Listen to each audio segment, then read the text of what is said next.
Hello, this is my discussion post for the week. What parts of the American lifestyle were mentioned in the exercise?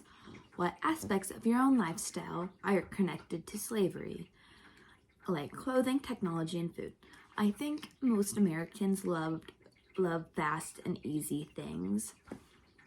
And I feel like fast fashion is a big problem in America that's very interconnected with slavery. One of the aspects of fast fashion that really gets on my nerve particularly and is crocheted clothing. It's sold for really cheap. It takes forever to make. I crochet things myself, and this little guy who's just sitting on my desk took me at least half an hour to make, and clothing takes a very long time to make if you're crocheting it.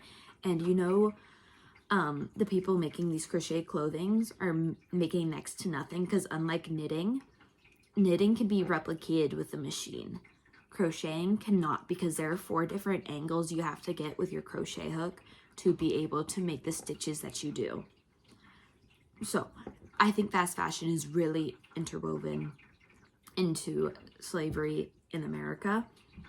And some aspects of my lifestyle is sometimes I do like cheap and easy things. Like I have a concert coming up on St. Patrick's Day, so I just ordered a shirt off of Temu that was like $5 when really shirts probably should not be $5. And it's not the most ethical decision to make, but it can be easy to make. And food as well. Like food can be so mass produced. As shown in the documentary we watched this week, all those chicken workers just working for next to nothing, trying to pay off these debts while taking care of these horrible chickens that are dirty. What did you learn from the slavery footprint exercise? I learned that I have 91 slaves that are working for me, and that it's really interwoven into all the different things like food, clothing, sports items like tents and golf clubs and skiing stuff. I thought that was just how intricate the questions got. I thought that was really interesting, and how you could mess with the specific settings. Like if you ate more soybeans, less soybeans, more potatoes, less potatoes, if you have 1 set of golf clubs, if you have 2, 3, like how many different clothes you wore.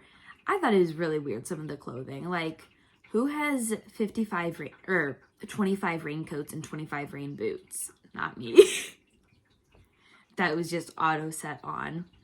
And it had me for having 8 t-shirts. I'm like, I have a lot more t-shirts than I would raincoats. How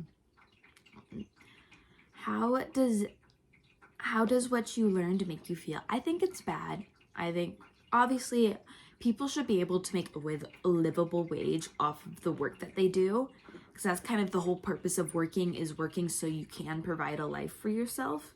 And it's really horrible to see people working for next to nothing to mass produce different items.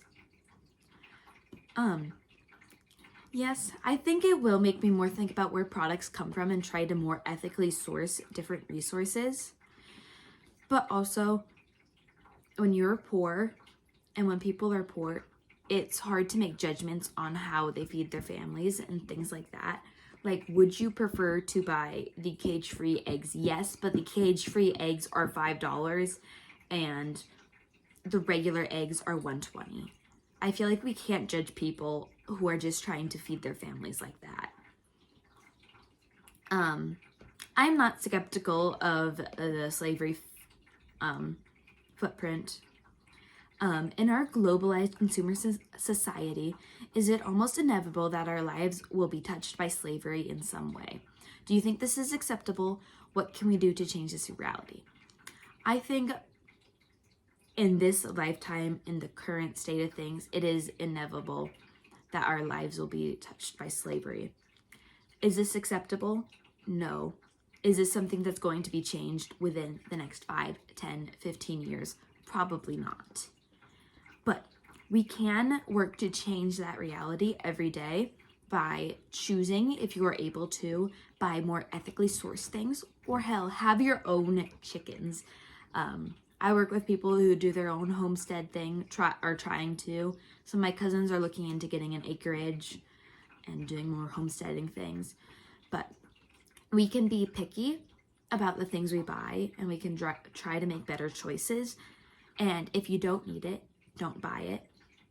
I've been watching some videos on TikToks about de-influencing, and even when people are going to thrift stores, they're trying to buy more intentionally rather than, I like it, I'm gonna buy it. They're like, I need pants and black shirts, so that's the only things I am going to buy if I buy anything today.